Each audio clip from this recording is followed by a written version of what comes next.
দেখবেন বন্ধুরা, মুসলিমদের সমাজে ছোট থেকে বড় অবধি সবাইকে কিন্তু কোরআন শিক্ষা দেওয়া হয় এবং সবাই ছোট থেকে বড় অবধি সবাই ওরা কিন্তু নামাজ আদা করে।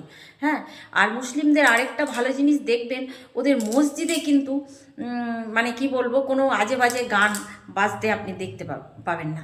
কিন্তু আমাদের হিন্দুদের সরস্বতী পুজো হোক, লক্ষ্মী পুজো হোক, দুর্গা পুজো হোক, লারে লাপ্পা গান বাজবেই। এবং মন্দিরগুলোতে দেখবেন যে তাসের আসর, জুয়ার আসর বসেছে।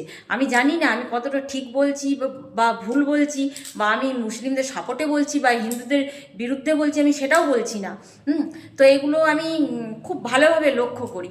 তারপর দেখবেন আমাদের গীতার যে বাণীগুলো আছে না, গীতার বাণীগুলো যদি আমরা সবাই মানে কি বলবো উপলব্ধি করতে পারি, পাঠ করতে পারি এবং নিজের মধ্যে যদি চরিত্রায়ন করতে পারি না, আমরা মানে কি আমাদের সন্তান সন্ততিরাও, তো তাহলে কি বলবো যে মানে সমাজটা অনেক সুন্দর হবে এবং সমাজে আশেপাশে সবাই সবাইকে রেসপেক্ট করতে শিখবে এবং লোভ, হিংসা, পাপ এই জিনিসগুলো কম হবে।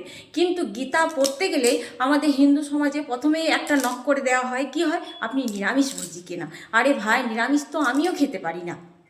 সূচিভাবটা দেখুক, সূচিভাব ঠিক আছে, একটু স্নান করে পরিষ্কার জামা কাপড় পরে একটা সূচি স্থানে বসে সে গীতা পাঠ করুক, কিন্তু নিরামিষ ভোজি কিনা এটা যেন আমার মাথাতে ঢুকে না।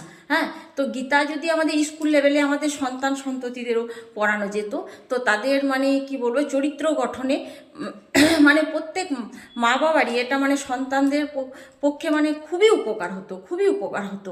তারপর আরেকটা বিষয় কি জানেন, একটা মন্দিরে আমি একটা গল্প বলছি। একটা মন্দিরে মানে দু ভাইয়ে কেস চলছিল। তো এক ভাই কেসে ডিগ্রি করেছিল। তো একটা মন্দিরে এক পূজারি, সে কিন্তু একদম মানে মোক্ষম পূজারি যাকে বলে, তো সেই পূজারি সে তাকে বলল যে ভাই আমি এখানে রামকথা পাঠ করাবো। যে ভাই কেসে ডিগ্রি করেছিল সে বলেছিল আমি রামকথা পাঠ করাবো তো রাম মন্দিরে। তো সেই পুরোহিত তখন বলল যে তুমি যে রামকথা পাঠ করাবে, তুমি কি আদৌ রামের চরিত্রটা নিজের মধ্যে চরিত্রায়ন করতে পেরেছো? হ্যাঁ, তুমি কেসে ডিগ্রি করেছো, তুমি রামকথা পড়াতে আসবে, তো তুমি রামের যে ব্যক্তিত্ব, সেই ব্যক্তিত্বটা কি তুমি তোমার মধ্যে মানে এক তিলও আনতে পেরেছো?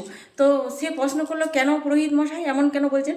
তো পুরোহিত তখন বলেছিল যে যদি তুমি রামকথা পাঠ করাতে এসছো, রামের চরিত্রের এক অংশ যদি তোমার মধ্যে মানে চরিত্রায়ন করতে পারতে, তাহলে আজ এই ভাইয়ে ভাইয়ে যুদ্ধটা হতো না, আর ভাইয়ে ভাইয়ে এত লড়াইও হতো না, আর আজ এই কেস কাছারিও হতো না, আজ তোমাকে ডিগ্রি করে এখানে রাম কথা মানে পাঠ করানোর জন্য আসতে হতো না। তুমি রামের চরিত্রায়নটাই তুমি বুঝতে পারো নি, তো তুমি রাম কথা কি পাঠ করাবে? তো সেই পুরোহিত তাকে আর রাম কথা পাঠ করাতে দেয়নি। তো আমাদের গীতা গীতা রামায়ণ, মহাভারতের কথা আমি বলবো না, কারণ মহাভারতে অনেক মানে কি বলবো কুরুক্ষেত্রে যুদ্ধ, অনেক যুদ্ধ টুদ্ধ লাগিয়ে লাভ নেই।